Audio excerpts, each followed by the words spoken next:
nakita ko yung resulta ng kanyang personal na pag-iimbestiga. Doon po sa kauna-unahang slide, Mr. President, nakita ko po yung isang text message na galing po yata kay Yusek Catalina Cabral. Hindi ko po masyadong maintindihan. Pwede po bang pakikwento po ninyo, Mr. President, ano po ba yung pinanggalingan noon? Ang pinanggalingan po, nag-congratulate siya sa ating nakaupong Senate President. But this message was sent through the staff of our Senate President, Mr. President. Ang sinasabi doon, congratulations po, no? That was after July 1. After July 1st. proclamation or after oath-taking, Mr. President. After the oath-taking, if I distinctly remember.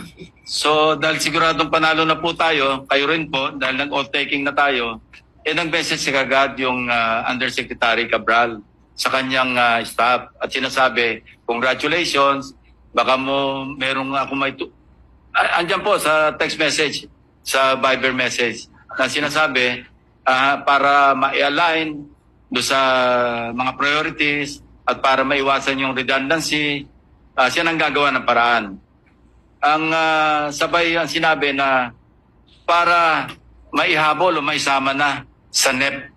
So nag-iimbita siya na mag-submit kayo, parang sinasabi 500 million pesos yata, ibig sabihin ng 500 yan eh.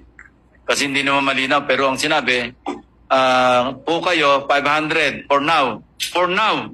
Ibig sabihin, for now, sige, magpasok kayo mga 500 million pesos worth of projects na sa inyo manggagaling. So ito po yung sinasabi natin na isang kamalian ng budgeting or budget process. Salamat po sa sagot na yon, Mr. President.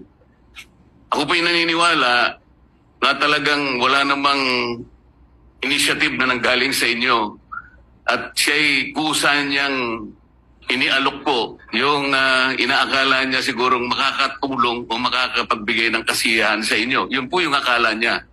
Opo. At agad pong tinanggihan ng ating Senate President. Alam ko po. Alam ko Sinabi po. niya agad sa staff niya, wag, ayoko ba't ako maglalagay dyan? Kasi po kaya ako naitanong to, Mr. President, kahapon po, ayaw pa niyang aminin na dahil sa pagtatanong ko po na sa kanya, sinabi ko bakit lumilitaw kahit anong ibigay na ceiling ng DBM, pinapalitan mo, sabi ko sa kanya.